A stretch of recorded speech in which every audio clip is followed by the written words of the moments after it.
Bismillah ar-Rahman ar-Rahim. Assalamu alaikum wa rahmatullahi wa barakatuhu.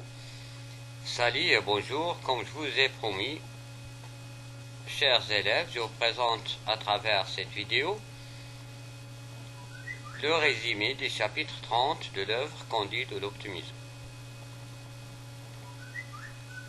En plus de la portée critique de l'œuvre et un état des principaux ouvrages de François-Marie Arouet dit Voltaire. Le chapitre 30. Le groupe s'installe dans une petite maison, mais bientôt Candide est ruiné et la cohabitation est difficile.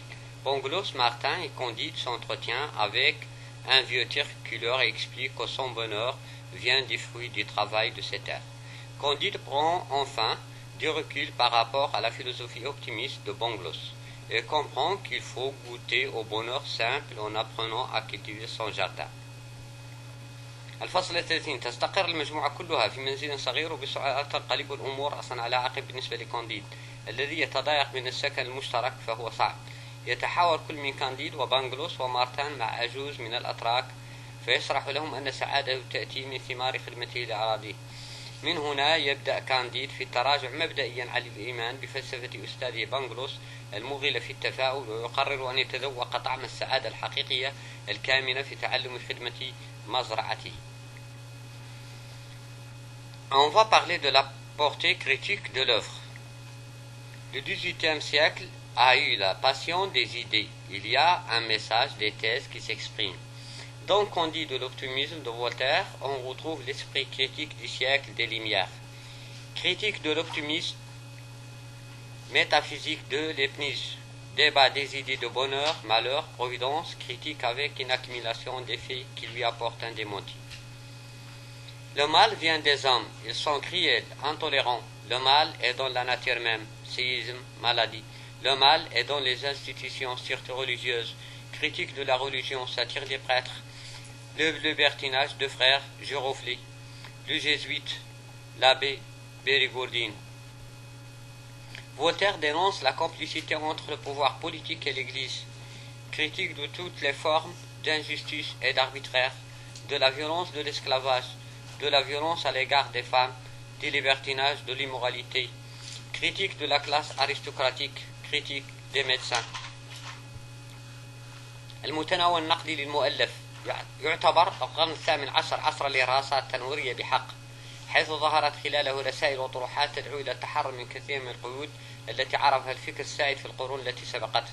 وقد كان مؤلف كانديد أو التفاؤل أبرز مثال على هذا الفكر النقدي الذي جاء فعلا ليقيم الأساس لقيام الثورة الفرنسية. ومن ذلك نقد التفاؤل الميتافيزيقي لليبنيز الذي كان سائدا وتضمن حواريات ومرافعات حول مواضيع الخير والشر، السعادة والشقاء، العناية الإلهية، وهي كلها أفكار نقدية لواقع معاش تتخللها أحداث تدعمها وتدحض الأفكار التي كانت سائدة وتجعلها موضع شك. إن الشر حسب المؤلف كامن في البشر، المخادعون، القساة، الغير متسامحون، كما أن الشر موجود في الطبيعة في حد ذاتها، الكوارث الطبيعية والأمراض كما هو موجود في المؤسسات خاصة الدينية منها. المؤلف ينتقد الدين ورجال الدين، فسوق وفجور، ومثاله الأخ جيروفلي رجل دين وبيرغوردين. عبر المؤلف يفضح فولتير تعاون السلطة السياسية والكنيسة وضلوعهما في تكريس الواقع والأفكار الظلامية، ويعتبرهما مسؤولتان عن كل أشكال الظلم والتعسف والعنف والاستعباد والعنف ضد المرأة وكل أشكال الفجور وما هو غير أخلاقي. يناهض المؤلف كذلك وينتقد أفكار الطبقة الأرستقراطية وأخلاقها وخاصة الأطباء، ويعتبر هذه الطبقة مسؤولة عن الكثير من مظاهر الفساد والظلم. On va encore parler des principales œuvres de Voltaire. Les œuvres philosophiques. Lettres philosophiques, parution 1734. Traité sur la tolérance, 1763. Dictionnaire philosophique, 1764. Œuvre historique, La Henriade, 1728. L'histoire de Charles XII, 1731. Le siècle de Louis XIV, 1751. Essai sur les mœurs, 1741. En ce qui concerne le conte, Zadig, 1747, Candide, 1759, Microméga, 1752, l'ingénie, 1767.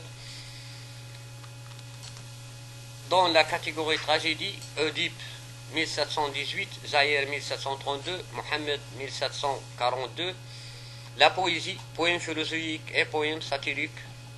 Poème sur le désastre de Lisbonne 1756. En plus de 6000 lettres. مع السلامة وإلى اللقاء في فيديو آخر ومؤلف آخر. سيجما سحارة سكول سانتر تتمنى لكم النجاح وإلى اللقاء.